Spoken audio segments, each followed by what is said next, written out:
விழுப்புரம் மாவட்டத்திற்கு 11 புதிய அறிவிப்புகளை வெளியிட்டுள்ள முதலமைச்சர் மு.க.ஸ்டாலின் திராவிடம்தான் நவீன தமிழ்நாட்டை உருவாக்கியதாகவும் பெருமிதம் தெரிவித்துள்ளார்.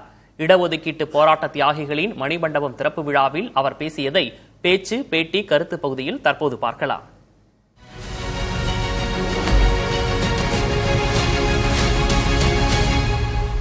முதல் அறிவிப்பு,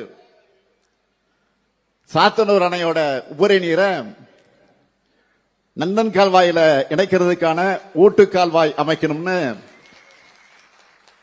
செஞ்சி, விக்கிரவாண்டி, விழுப்புரம், வானூர், பெண்ணாத்தூர் மற்றும் திருவண்ணாமலை பகுதி உழவர் பெருமக்கள் பல ஆண்டு காலமாக கோரிக்கை வச்சுட்டு இருக்காங்க. இந்த நீண்டகால கோரிக்கையை நிறைவேற்றுற வகையில் 304 கோடி ரூபாய் செலவில் நந்தன் கால்வாய் திட்டம் செயல்படுத்தப்படும். இரண்டாவது அறிவிப்பு, விழுப்புரம் வட்டத்தில் கடந்த ஆட்சி காலத்தில் கட்டப்பட்டு வெள்ளத்தால் சேதமடைஞ்ச தலவானூர் அணைக்கட்டு 84 கோடி ரூபாய் செலவில் புனரமைக்கப்படும். மூன்றாவது அறிவிப்பு, கண்டமங்கலம் ஊராட்சி ஒன்றியத்தில் சங்கராபாணி ஆற்றின் குறுக்கே வழுதாவூர் அருகில 30 கோடி ரூபாய் மதிப்பீட்டில் தடுப்பணை அமைக்கப்படும். நான்காவது அறிவிப்பு, காணை மற்றும் கோழியனூர் ஒன்றியங்களில் இருக்கிற 29 கிராம மக்கள் பயன்பெறக்கூடிய வகையில் 35 கோடி ரூபாய் செலவில் புதிய கூட்டுக்குடிநீர் திட்டம் செயல்படுத்தப்படும்.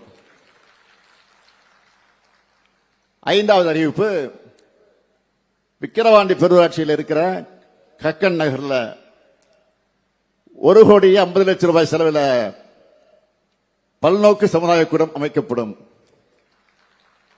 ஆறாவது அறிவிப்பு, செஞ்சி மற்றும் மரக்காணத்தில் தலா 5 கோடி ரூபாய் மதிப்பீட்டில் புதிய அரசு தொழிற்பயிற்சி நிலையங்கள் தொடங்கப்படும். ஏழாவது அறிவிப்பு, திருவாமாத்தூர் அபிராமேஸ்வரர் கோயில் இடத்துல இந்து சமய அறநிலையத்துறையின் சார்பில் 4 கோடி ரூபாய் மதிப்பீட்டில் திருமண மண்டபம், சமையற்கூடம் மற்றும் உணவருந்துமிடம் ஆகியவை அமைக்கப்படும். எட்டாவது அறிவிப்பு, விழுப்புரம் நகராட்சி எல்லைக்குட்பட்ட சாலாமேடு பகுதி மக்களோட நீண்ட நாள் கோரிக்கை நிறைவேற்ற வகையில் 5 கோடி ரூபாய் செலவில் திருப்பாச்சனூர் ஆற்றுப்படுகையில் இருந்து குடிநீர் வழங்கப்படும். ஒன்பதாவது அறிவிப்பு, விழுப்புரம் நகராட்சியின் பழம்பெரும் அலுவலக கட்டடம் 2 கோடி ரூபாய் செலவில் பொதுமக்களுக்கு பயன்படுகிற வகையில் டவுன் ஹாலாக மாற்றப்படும். 10வது அறிவிப்பு, தென்னமாதேவி அயனாம்பாளையம் கிராமங்களில் பம்பை ஆற்றின் வடகரையில் சங்ககால தொல்பொருட்கள் கண்டுபிடிக்கப்பட்டிருக்கு. இந்த பகுதிகளில் தொடர்ந்து அகழ்வாராய்ச்சி பணிகள் மேற்கொள்ளப்படும்.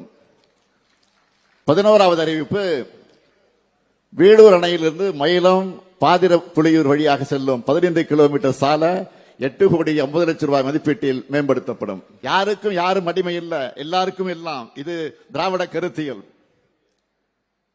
எந்த சூழலையும் சமரசம் செய்யாம செயல்படுத்தி காட்டுறதுதான் இந்த முத்துவேல் கருணாநிதி ஸ்டாலினுடைய வாழ்க்கை பயணம். திராவிடம் தான் நமது தாய் நிலத்துக்கு தமிழ்நாடுன்னு பேச விட்டுச்சு. திராவிடம் தான் நம்முடைய அன்னை தமிழ் மொழிக்கு செம்மொழி தகுதியை பெற்று தந்துச்சு. திராவிடம் தான் பட்டியலின பழங்குடியின பிற்படுத்தப்பட்ட மிகவும் பிற்படுத்தப்பட்ட மக்களுக்கு இடஒதுக்கீடு உரிமையை பெற்று தந்துச்சு. திராவிடம் தான் பெண் விடுதலைக்காக போராடிச்சு, பெண்களை படிக்க வச்சுச்சு. திராவிடம் தான் ஏராளமான கல்லூரிகளை, பல்கலைக்கழகங்களை, மருத்துவமனைகளை, நூலகங்களை உருவாக்கிச்சு. மொத்தத்தில் திராவிடம் தான் இந்த நவீன தமிழ்நாட்டை உருவாக்கிச்சு. அது இனியும் தொடரும். திராவிடம் இருக்கிறதுனால தான் நாட்டோட பிற்பகுதியில் இருக்கிற மாதிரி ஆதிக்க சக்திகளோட பிற்போக்கு கும்பல்களை தலை தூக்க முடியல. அதனாலதான் போலிகள், துரோகிகள் துணை கொண்டு எதிரிகள் பலைமுனை தாக்குதல் நடத்தி சோர்ந்து போறாங்க.